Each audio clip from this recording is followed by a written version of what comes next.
Hello everyone. तो आज हम करने जा रहे हैं चैप्टर नंबर 10। ओके, 7 हमने कल पढ़ लिया था और इसके सॉल्यूशन करने जा रहे हैं आज हम। और इसका जो नाम है चैप्टर का, अकबरी लोटा। क्या नाम है? अकबरी लोटा। ठीक है, चैप्टर नंबर 10 है। इसके क्वेश्चन करेंगे हम। तो पहला क्वेश्चन है हमारा यहाँ पे, लाला ने लोटा लिया, लाला ने लोटा ले लिया, बोले कुछ नहीं, अपनी पत्नी का अदब मानते थे। लाला झाऊलाल को बेढंगा लोटा बिल्कुल पसंद नहीं था, फिर भी उन्होंने चुपचाप लोटा ले लिया। आपके विचार से वे चुप क्यों रहे? अपने विचार लिखें। लाला झाऊलाल को बेढंग का लोटा बहुत बिल्कुल पसंद नहीं था, फिर भी उन्होंने चुपचाप लोटा ले लिया क्योंकि वे अपनी पत्नी का अदब मानते थे। दूसरा, वे पत्नी के तेज तर्रार स्वभाव से भी अवगत थे, यानी कि पता था उनको, जिसके सामने वे कमज़ोर पड़ जाते थे। उन्होंने सोचा था कि अभी तो लोटे में पानी मिला है, यदि चूं कर दूं तो कहीं बाल्टी में भोजन ना करना पड़े, अर्थात इससे भी बुरी स्थिति का सामना ना करना पड़ेगा। ओके, तो वो अपनी पत्नी की ये बातें मानते थे। ठीक है, नेक्स्ट क्वेश्चन है यहाँ पे, सेकंड नंबर है हमारा। लाला झाऊलाल जी ने फौरन दो, लाला झाऊलाल जी ने फौरन दो और दो जोड़कर स्थिति को समझ लिया। आपके विचार से लाला झाऊलाल ने कौन कौन सी बातें समझ ली होंगी? दो और दो जोड़कर स्थिति को समझने का मतलब है कि परिस्थिति को भांप जाना, यानी कि सिचुएशन क्या होने वाली है। लोटा गिरने पर गली में मचे शोर को सुनकर भीड़ आंगन में एकत्र हो गई, यानी कि इकट्ठी हो गई। एक अंग्रेज को भीगे हुए तथा पैर सहलाते हुए देखकर लाला समझ गए कि स्थिति गंभीर है, क्योंकि लोटे से अंग्रेज को चोट लगी है। अब यह झगड़ा करेगा, इसलिए इस समय इनका चुप रहना ही ठीक है। आपने चैप्टर पढ़ा ही होगा, तो आपको पता ही है कि ये मतलब यहाँ पे बात हो रही है कि चुपचाप मतलब परिस्थिति जैसी है उसको समझ जाना है। तीसरा क्वेश्चन है यहाँ पे, अंग्रेज के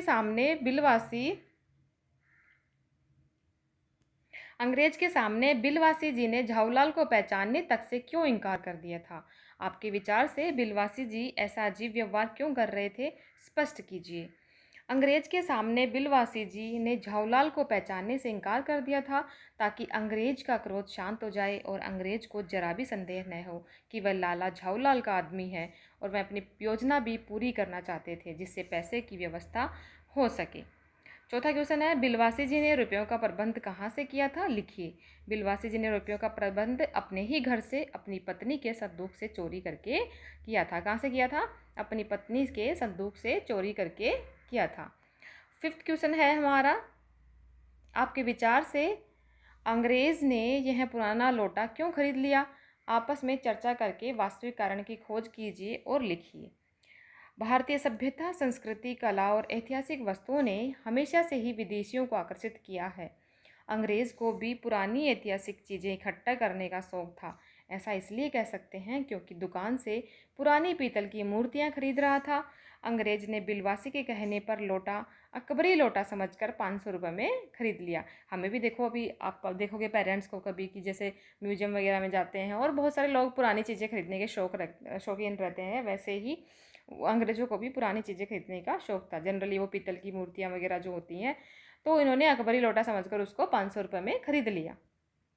सिक्स नंबर का क्वेश्चन है हमारा, इस भेद को मेरे सिवाय मेरा ईश्वर ही जानता है, आप उसी से पूछ लीजिए, मैं नहीं बताऊंगा। बिलवासी जी ने यह बात किससे कही थी और क्यों कही? बिलवासी जी ने यह बात लाला झाऊलाल से, किससे कही थी? लाला झाऊलाल से कही थी, क्योंकि बिलवासी जी ने रुपयों का प्रबंध अपने ही घर से अपनी पत्नी के संदूक से चोरी करके किया था। कहाँ से किया था? संदूक से चोरी करके किया था। इस रहस्य को वो झाऊलाल के सामने खोलना नहीं चाहते थे। दूसरे, उन्हें घर पहुंचकर उन रुपयों का भी यथास्थान रखने की भी जल्दी थी, यानी कि जल्दी से उसको पैसे को अपनी जगह पे रखने की जल्दी भी उनको थी। 7 क्वेश्चन है हमारा, उस दिन रात्रि में बिलवासी जी को देर तक नींद नहीं आई। समस्या झाऊलाल की थी और नींद बिलवासी जी की उड़ी थी, क्यों, लिखिए। झाऊलाल की सहायता के लिए बिलवासी जी ने अपनी पत्नी के संदूक से पैसे चोरी किए थे। कहाँ से किए थे? पत्नी के संदूक से। अब वे अपनी पत्नी के सोने की प्रतीक्षा में थी ताकि वह पैसे चुपचाप संदूक में रख दे। इस प्रकार समस्या झाऊलाल की थी और नींद बिलवासी की उड़ी थी। लेकिन मुझे इसी ज़िंदगी में चाहिए, मुझे इसी ज़िंदगी में चाहिए, अजी इसी सप्ताह में ले लेना। सप्ताह से आपका तात्पर्य 7 दिन से है या 7 वर्ष से। 8वां नंबर का हमारा क्वेश्चन है, झाऊलाल और उनकी पत्नी के बीच की इस बातचीत से क्या पता चलता है, लिखिए। झाऊलाल और उनकी पत्नी के बीच की इस बात से निम्न बातें पता चलती हैं कि झाऊलाल की पत्नी को अपने पति झाऊलाल के वादे पर भरोसा नहीं था। उनकी पत्नी ने पहले भी कुछ मांगा होगा, परंतु उन्होंने हाँ करने के बाद भी लाकर नहीं दिया होगा। या झाऊलाल बड़े कंजूस प्रवृत्ति के होते हैं, जो जनरली लोग होते हैं। वह अपनी तर्क शक्ति से लाला जी को निरुत्तर कर दिया करती थी, यानी कि उसकी पत्नी में ज़्यादा लॉजिकल बातें करती थी, तो वो अपनी तर्क शक्ति से लाला जी को क्या करती थी, निरुत्तर का मतलब होता है कि उसके पास कोई उत्तर नहीं होता था। 9 नंबर का क्वेश्चन है हमारा, क्या होता यदि अंग्रेज़ लोटा न खरीदते।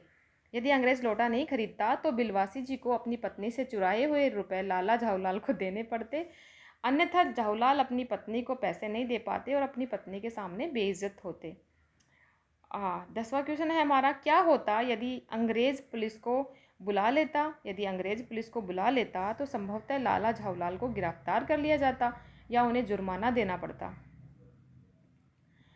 11 नंबर का क्वेश्चन है, जो कि हमारा लास्ट क्वेश्चन है, क्या होता यदि जब बिलवासी अपनी पत्नी के गले से चाबी निकाल रहे थे तभी उनकी पत्नी जाग जाती। गले से चाबी निकालते समय यदि बिलवासी जी की पत्नी जग जाती तो चोरी जैसा घिनौना काम करने पर उन्हें अपनी पत्नी के समक्ष और है के समक्ष शर्मिंदा होना पड़ता और हो सकता है कि दोनों का झगड़ा भी हो जाता। 12th है हमारा, बिलवासी जी ने जिस तरीके से रुपयों का प्रबंध किया क्या वो सही था। बिलवासी जी ने जिस तरीके से रुपयों का प्रबंध किया वह गलत था। देखो, चोरी करना तो वैसे भी गलत है, एक तो पत्नी के रुपए चुराना सही नहीं है और दूसरी अपनी स्वार्थ सिद्धि के लिए किसी को उल्लू भी नहीं बनाना चाहिए। जब अंग्रेज को ऐतिहासिक वस्तुओं के नाम पर अपने साथ हुए ठगी का पता चलेगा तो उसके मन का विश्वास टूट जाएगा, यानी उसने जो लौटा बेचा था ना 500 रुपये में, तो वो नहीं करना चाहिए था। अब आ गई हमारे यहाँ पे भाषा की बात। इस कहानी में लेखक ने जगह जगह पर सीधी सीधी सी बात कहने के बदले रोचक मुहावरों, उदाहरणों आदि के द्वारा कहकर अपनी बात को और अधिक मज़ेदार, रोचक बना दिया है। तो कहानी से वे वाक्य चुनकर लिखो जो आपको सबसे अधिक मज़ेदार लिखे हों। तो यहाँ पे कुछ वाक्य मैंने लिखे हैं। अब तक बिलवासी जी को वे अपनी आंखों से खा चुके होते। दूसरा, कुछ ऐसी घटन उस लोटे की थी, उसका बाप डमरू और माँ चिलम रही हो। तीसरा है, 250 रुपये तो एक साथ आँख सेकने के लिए भी नहीं मिलते हैं। 40 नंबर क्वेश्चन है हमारा। सॉरी। इस कहानी में लेखक ने अनेक मुहावरों का प्रयोग किया है, तो 5 मुहावरे हमें लिखने हैं।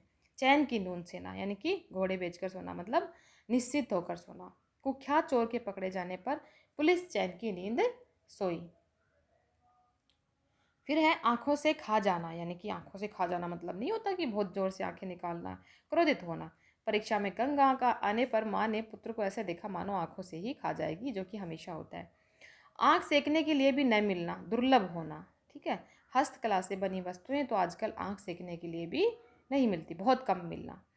मारा मारा फिरना, मारा मारा फिरना मतलब हर जगह से ठोकरें खाते हुए फिर रहा है। क्या बेटे आलीशान घर में रहते हैं और बाप बेचारा मारा मारा फिरता है।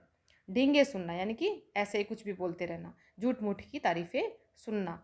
लाला जी घर में तो बीगी बिल्ली है परंतु बाहर अपनी बहादुरी की डींगे मांगते फिरते हैं। यहाँ पे हमारा चैप्टर ये ख़त्म होता है। ठीक है, इसके क्वेश्चन आंसर यहाँ पे ख़त्म होते हैं। तो थैंक यू, मिलते हैं बच्चों एक नए चैप्टर के साथ में। और कुछ भी डाउट हो तो कमेंट सेक्शन में ज़रूर बताइएगा। Okay, thank you.